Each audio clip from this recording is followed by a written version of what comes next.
Salut à tous, j'espère que vous vous portez bien. Nouvelle vidéo, point sur mon patrimoine, donc dans la suite de la série que j'avais commencé il y a maintenant, je crois, un mois et demi, quelques semaines en tout cas, où j'avais précédemment, je vous mettrai les liens en haut à droite de l'écran, donc j'avais parlé de la répartition de mon patrimoine en pourcentage sur donc les différentes classes d'actifs sur lesquelles je suis positionné, de quelle manière. J'avais parlé donc de l'immobilier, de la partie liquidité, la partie bourse, la partie lending, et donc cette fois dans cette vidéo, je vais parler de la partie crypto et je crois qu'en termes de timing, on pouvait difficilement faire mieux.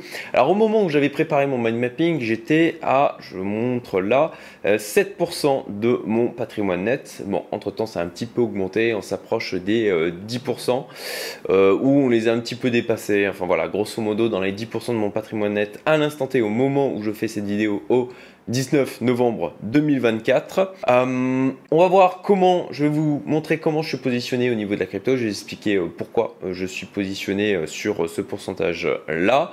Pour rappel, il y a un petit cadeau à la fin de la vidéo, une vidéo gratuite provenant de mon programme Fast Track Investor. Donc reste jusqu'à la fin, tu connais la chanson.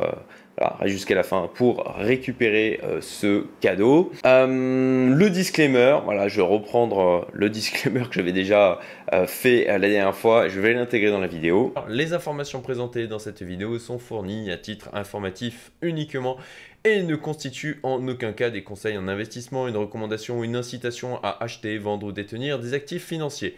Les opinions exprimées sont générales et ne tiennent pas compte de la situation financière, des objectifs ou des besoins spécifiques de tout individu.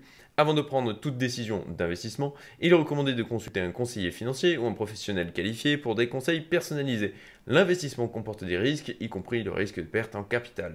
Voilà, ça c'est fait, on va pouvoir attaquer donc la partie qui vous intéresse, donc la partie crypto. Alors, comme je disais, au moment où j'avais fait mon mind mapping global, la crypto représentait 7% de mon patrimoine net. C'était il y a à peu près, je sais plus, un mois et demi, un truc comme ça. Bon, là, ça a augmenté, mais c'est plutôt cool que ça a augmenté. Ça a augmenté pas parce que le reste a baissé, mais parce que la partie crypto a pris de l'essor. J'imagine que ça ne vous a pas échappé. Je fais un énorme point aussi crypto, que voilà, vous envoyez un aperçu là du mind mapping avec juste une petite partie. Je travaille sur les scénarios, là ce que vous avez entreaperçu sur mon écran n'est qu'une partie. Je travaille sur différents scénarios et en fonction de ça, je vais affiner potentiellement ma stratégie. Voilà, j'en parle dans mon canal Telegram, j'en parle bien sûr de manière beaucoup plus avancée et au fur et à mesure dans ma communauté Youmento et mon programme Fast Track Investor. Si ces éléments-là, ces programmes payants, je précise, hein, la communauté Youmento c'est payant, Fast Track Investor c'est payant, vous avez les liens qui sont en description. Sinon vous avez mon canal Telegram qui est absolument gratuit, où je partage des choses au quotidien de manière beaucoup plus fréquente, chose que je ne fais pas aussi souvent sur YouTube. Donc revenons donc la répartition de mon patrimoine sur la partie crypto. Donc voilà, 7%, mais on est plutôt à 10. Bon, je corrige pas la chose parce que c'était une photo à l'instant T de mon patrimoine et que ça n'avait pas pour vocation à être modifié au fur et à mesure de l'évolution des semaines. Et voilà, pour pas non plus devoir réajuster les pourcentages sur toutes les autres parties. Donc crypto, je rappelle, donc 7% il y a quelques semaines, 10% maintenant. Alors comment je suis positionné? Alors certains seront peut-être, d'ailleurs c'est une remarque qu'on me fait souvent en me disant, bah seulement t'as que 7% de ton patrimoine en crypto ou 10% maintenant? Oui, parce que j'estime avoir fait ma culbute sur le bull run 2020-2021. Je suis arrivé à un stade de ma vie où j'estime que j'ai plus à perdre qu'à gagner, à augmenter, à prendre des paris extrêmement risqués, hein, parce que ce que j'ai fait en 2020-2021, et je vous rappelle d'ailleurs le livre que j'ai écrit, et que c'est pas sur ça que je gagne de l'argent, hein. Je pense que tous ceux qui ont écrit des bouquins le savent très bien. Mais j'y ai mis toute mon expérience du bull run 2020-2021 en commençant en 2018, janvier 2018, au moment où je suis rentré au top. Voilà, comme pour beaucoup, hein, on a une première expérience de bull run où on se fait laminer et puis ensuite on se dit ok d'accord, on va peut-être se former et faire les choses correctement. C'est exactement ce que j'ai fait et donc j'en parle de manière détaillée. Je suis persuadé, et d'ailleurs les commentaires, hein, les évaluations, sont plutôt bonnes, 4,8 sur 5. Et les retours que j'ai eu aussi en one-to-one, il n'y a pas tout le monde qui a mis des évaluations. Voilà, il y a des vraies leçons exploitables pour vous, pour ce bull run maintenant. Donc, je vous invite à aller l'acheter parce qu'il y a vraiment des choses hyper intéressantes dedans. Voilà, c'est 25 balles, 26 balles, ouais, 26,34 euros.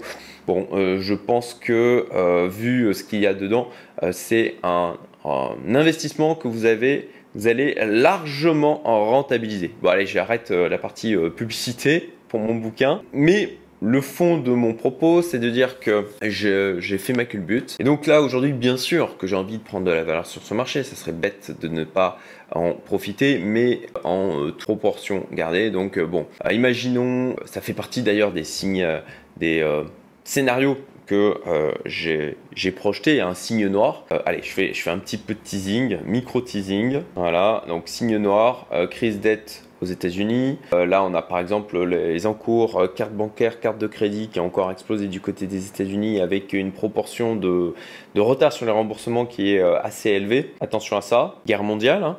On voit là, dernièrement, il y a du côté de Biden, ils ont dit à l'Ukraine, oui c'est bon, vous pouvez dire aux Russes que vous êtes prêts à envoyer des missiles en plein milieu de leur territoire. Donc voilà, ils attisent les flammes de la guerre, fabuleux. Ou alors mort de Trump ou mort de Elon Musk, voilà, hein, quelqu'un qui est représentatif et un porte-étendard du monde de la crypto. Ça c'est aussi quelque chose qui pourrait, particulièrement la mort de Trump à mon sens, que ça a servi là de catalyseur à la hausse que l'on est en train de vivre. Donc c'est des choses qui peuvent arriver, des signes noirs. Et donc dans un cas comme ça, imaginons sur mon portefeuille, eh bien je perds je sais pas, 80% de la valeur de mon portefeuille crypto. Bon, ça va pas faire plaisir, mais ça va pas me mettre à terre. Voilà, et ça c'est quelque chose qui pour moi aujourd'hui dans mon stade de vie est hyper important. Revenons à mon point, voilà, alors là je vous livre la répartition de mon portefeuille principal. Je suis positionné aussi sur d'autres choses que je vais évoquer juste après. Mon portefeuille principal, ça doit représenter dans les 75% de la valeur de ce que j'ai en crypto. Comme vous le voyez, là c'est la répartition que j'estime idéale. Une fois que on aura casser la hausse de la dominance du Bitcoin. Ça fait partie justement de la stratégie que à laquelle je suis en train de penser. Là aujourd'hui, on a un petit groupe exclusif qui a été créé par Alexandre Vinal, alias Contips, mon mentor crypto. Je lui dois d'être ici aujourd'hui. Et donc il a constitué un petit groupe exclusif d'investisseurs crypto, des gens qui sont bien câblés. Et donc on se réunit. Ce soir, on le fait régulièrement, à peu près une fois par mois. Et ça va venir là aussi nourrir mes réflexions avec des personnes que j'estime et qui sont bien exposées à la crypto et qui ont eu déjà de très belles réussites dans ce domaine. Donc voilà l'exposition en termes de portefeuille à l'idéal.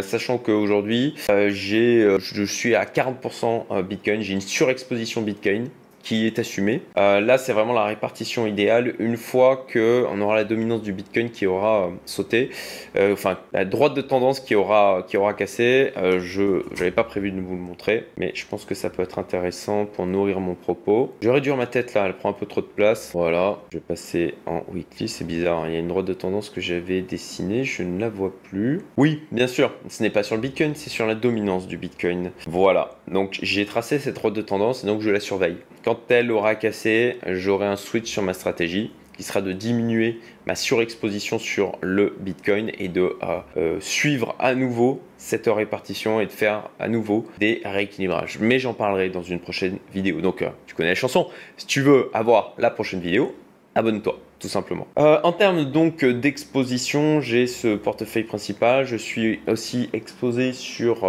Capstellar. Je ne peux pas en parler plus. Voilà, je me suis fait gentiment taper sur les doigts parce que j'en avais un peu trop parlé dans d'autres vidéos, puisqu'ils ne sont pas ils sont pas régulés à AMF. Donc voilà, j'évoque juste le nom et je ne donne pas plus de détails. J'ai un portefeuille aussi gaming, Web3 gaming, un petit portefeuille trading. Je suis aussi exposé aux meilleurs fonds d'investissement crypto. Et ça, je remercie mon ami Renaud grâce à son véhicule qui l'a créé et dans lequel je me suis positionné. Je sais qu'il y a pas mal de gens qui sont dans ma communauté privée, Youmento, dans mon programme Fast Track Investor, qui y sont aussi exposés puisque j'avais bien sûr partagé l'opportunité avec un avantage qui avait été négocié exprès pour eux. J'ai un tout petit peu de stratégie en algorithmique, voilà, parce que j'aime bien Julien et Adrien de Merov. Donc j'ai mis un petit peu d'argent là pour voir ce que ça donne. Ma foi, pour l'instant, ça fonctionne plutôt pas trop mal. J'avais expérimenté pas mal de choses en termes de trading algorithmique lors du bull run, lors de l'année 2000, le bull run 2020-2021. Au final, ce que j'en avais ressorti, c'était que globalement, je préférais gérer moi-même. Néanmoins, voilà, j'essaye de rester dans 80% de certitude, on va dire, mais de garder 20% d'adaptabilité pour venir bouleverser un petit peu parfois ces certitudes. Et donc j'expérimente là sur Merov et on verra bien ce que ça donnera, mais pour l'instant jusqu'à maintenant ça se passe plutôt pas trop mal quoi. Pas mieux que ce que je fais par contre avec mon portefeuille principal. Donc voilà, je ferai un point à la fin de ce bull run.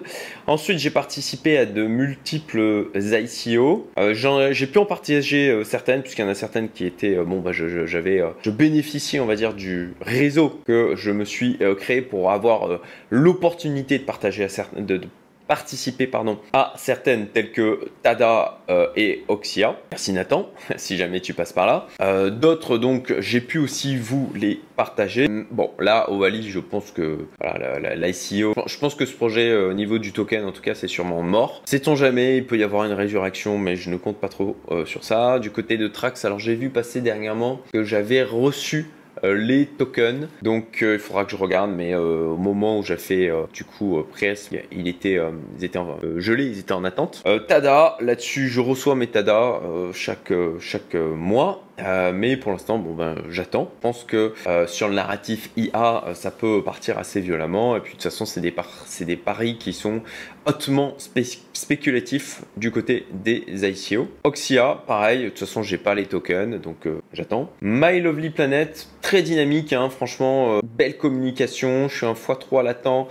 Malgré donc toute la période de claque des altcoins que l'on s'est pris sur ces 8 derniers mois, avant bien sûr la reprise avec il y a quelques semaines, avec l'anticipation déjà l'élection de Trump, et puis au moment de l'élection de Trump qui a été entérinée. Enfin, entérinée, elle n'est pas encore tout à fait entérinée, hein, l'investiture est au 20 janvier je crois. Wakweli, pareil, on attend. D'ailleurs, ouais, My Lovely Planet, dashboard excellent. Dashboard de suivi pour leur token MLC et puis le déblocage au fur et à mesure du temps, je le trouve vraiment excellent. Lizzy, alors là aussi ça s'est pris une claque. Néanmoins le fondateur ne lâche pas l'affaire. C'est une des raisons pour lesquelles je m'étais positionné sur Lizzy. C'était le track record du fondateur qui n'était pas à son galop d'essai en termes d'entrepreneuriat, et il continue à développer, il continue à faire évoluer le projet. Donc ça c'est un projet qui au niveau du token il est peut-être sûrement dead, mais je parierais plus sur une résurrection sur Lizzy que sur Ovaly. Donc voilà au niveau des ICO. Ensuite j'ai quelques paris dégènes sur ce bull run. Les ordinals et les runes, là-dessus je passe par Magic Eden. Alors je vais pas l'ouvrir là parce qu'il y a mon portefeuille qui est connecté et que j'ai pas envie de le montrer à tout le monde. Et je me suis aussi positionné, j'ai oublié de la rajouter là, mais sur des projets hautement spéculatifs, des tokens hautement spéculatifs, dont j'ai pu entendre parler par des gens extrêmement smart dans mon réseau. Donc je me suis positionné dessus, là aussi je l'ai partagé dans mon programme Fast Track Investor, dans ma communauté et Youmento. Des exemples de choses sur lesquelles j'ai pu me positionner au niveau des ordinals et runes. Voilà, le Node Monkey, le Billion Dollar 4 du côté des runes. On verra ce que ça donnera. C'est petite exposition. Je crois que par rapport à l'ensemble, je fais le calcul vite fait, on est à 3% de l'ensemble de ce que j'ai dans la crypto sur les ordinals et runes. Donc, mais si Et je crois que ça peut s'envoler dans la dernière partie du bull run. Ça peut donner des dingueries avec des x50, x100, voire même plus. Donc on verra bien. Je pense que c'est dommage de ne pas prendre ce genre de pari. Voilà donc pour la partie crypto. Comme je disais précédemment, à venir un gros point, une série, parce que je vais voir si je fais une série de vidéos ou je fais une énorme vidéo. Point crypto, il y a pas mal de choses à vous partager là-dessus. Bon, bah les scénarios, ça, j'ai commencé à avancer dessus, mais c'est pas terminé. J'ai fait un gros point aussi sur prédiction, projection de prix du Bitcoin. Ça aussi, je l'ai partagé en détail dans ma communauté privée Youmento, dans mon programme Fast Track Investor. Et puis, j'en ai parlé aussi un peu dans mon canal Telegram, juste sans donner le détail de tout le process pour arriver au résultat, mais en donnant le résultat. Donc, sur, encore une fois, canal Telegram, lien en description, c'est gratuit. Donc, sur ma projection de target de prix pour le Bitcoin. J'ai fait aussi ma projection de valorisation de mon portefeuille principal. Ça aussi, je l'ai partagé, le résultat, juste le pourcentage dans mon canal Telegram. Et bon, bah voilà, à venir, dès que j'aurai le temps, parce que bon, je suis pas mal occupé avec mes différents business et puis parce que je me concentre là sur le marché crypto. Je pense qu'il y a une occasion qui est rare et qu'il ne faut pas louper. Et puis voilà, je sortirai de nouvelles vidéos. Et donc le cadeau, comme je l'ai promis, voilà la vidéo gratuite, donc extrait de mon programme Fast Track Investor. Tu as le lien qui se trouve en description, je le mettrai aussi en commentaire épinglé. Puis je te dis à très bientôt pour une nouvelle vidéo. En attendant, je t'invite à aller voir la vidéo que j'avais sortie le 10 octobre et où je parlais de 4 cryptos que j'avais sous surveillance, sur lesquels je me suis positionné sur 2. Ça a donné de beaux résultats. Après, je pense qu'il y a encore de la marge au niveau de la hausse. Et les 2 autres qui ont poussé aussi, mais j'ai pas pris le temps de me positionner dessus. Néanmoins, de la même manière, je pense qu'il y a encore bien du potentiel de hausse. Je te laisse découvrir tout ça et je te dis à très bientôt. Salut!